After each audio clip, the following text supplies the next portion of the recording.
Hey guys, and welcome back to my YouTube channel.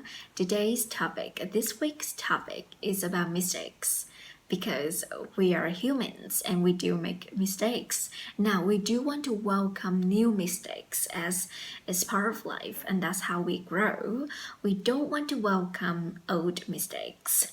With that being said, the title of this week's letter is The Two Common Mistakes Couples Make in Long-Term Relationship. So let's start with the letter.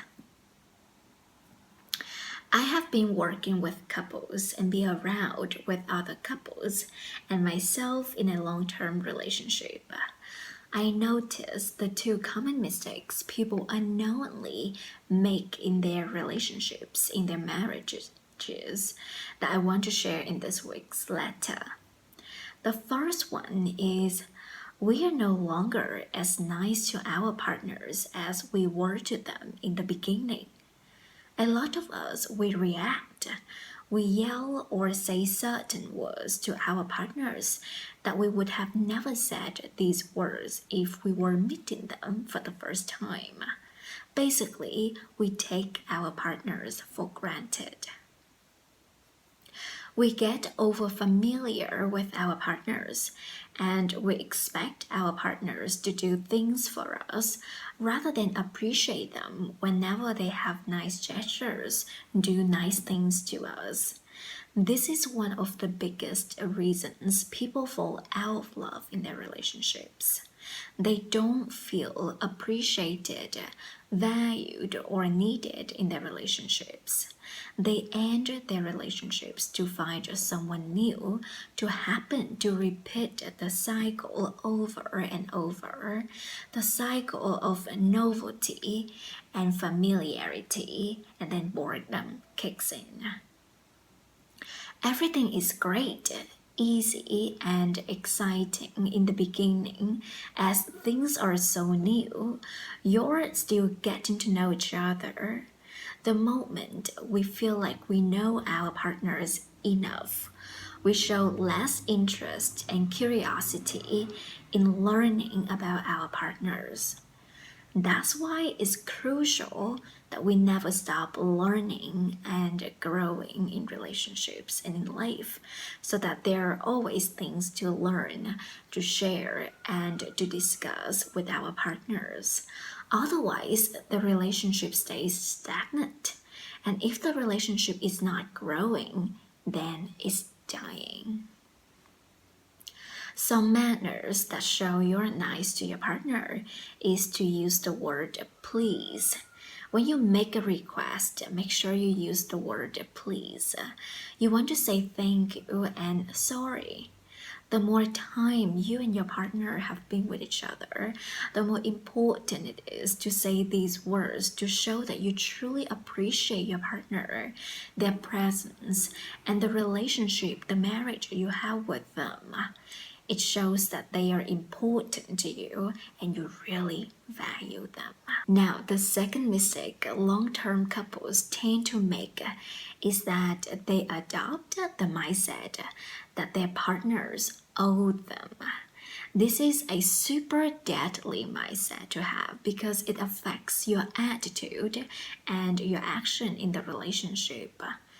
When we think our partners owe us something, everything we do or say to them come off as demanding, commanding, rather than making a request. And no one likes to be told what to do, right?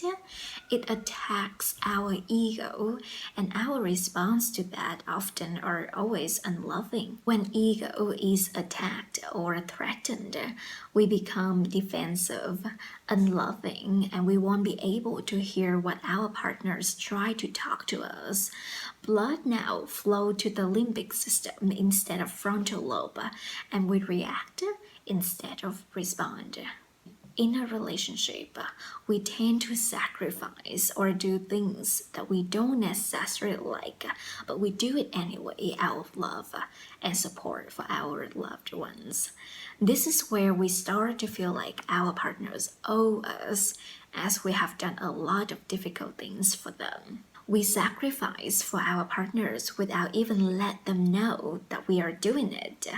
And when our partners don't do something that we wish they would, it hurts us and we feel betrayed by our partners as we did the hard things for them, but they didn't try to meet our requests. We don't know that our partners aren't aware that we are sacrificing for them.